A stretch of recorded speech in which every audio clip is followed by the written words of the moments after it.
नमस्कार. आज आपण पुस्तकाप्रमाणे मार्गशीर्ष गुरुवारसाठी लागणारं साहित्य पाहणार आहोत. तर आपल्याला चौरंग लागणार आहे. त्यानंतर समया आहेत त्यामध्ये वाती घालून घेतलेले आहेत मी. हा आहे तुपाचा दिवा, तेलाचाही दिवा चालतो. नंतर इथं कापूर आणि धूप घेतलेला आहे आणि हे सगळं साहित्य मी पूजेसाठी वापरणार आहे. त्यानंतर हा फोटो आहे. हा फोटो मी पूजेमध्ये वापरणार आहे. फक्त लक्ष्मीचा फोटो माझ्याकडे नाही. आणि हे आहे व्रतकथेचं पुस्तक. तर ही लक्ष्मीची मूर्ती आहे. तुम्ही मूर्ती किंवा फोटो यापैकी काहीही ठेवू शकता. आणि ही आहेत विड्याची पानं.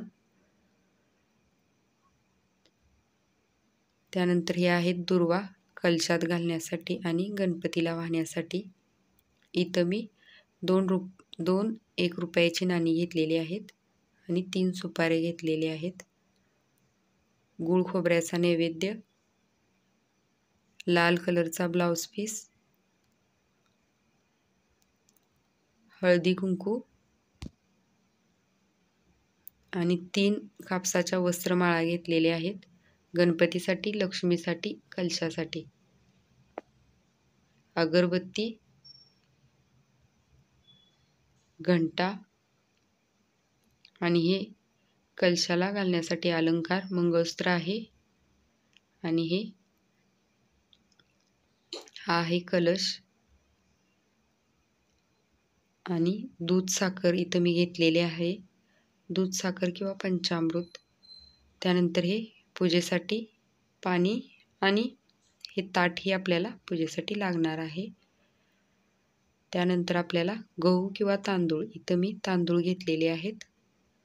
इथं कलशेच्या खाली स्थापनेसाठी ठेवण्यासाठी. नंतर नारळ आहे, हा रांगोळी आहे वेगवेगळ्या कलरची.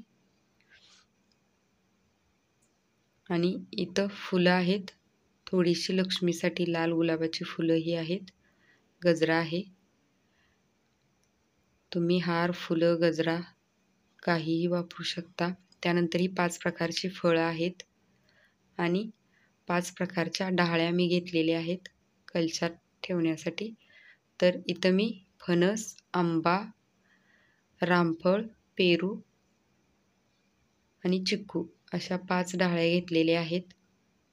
तर याच साहित्याचा मी वापर करून आजची पूजा मांडणार आहे. तर तुम्हाला व्हिडिओ कसा वाटला नक्की कमेंटमध्ये सांगा.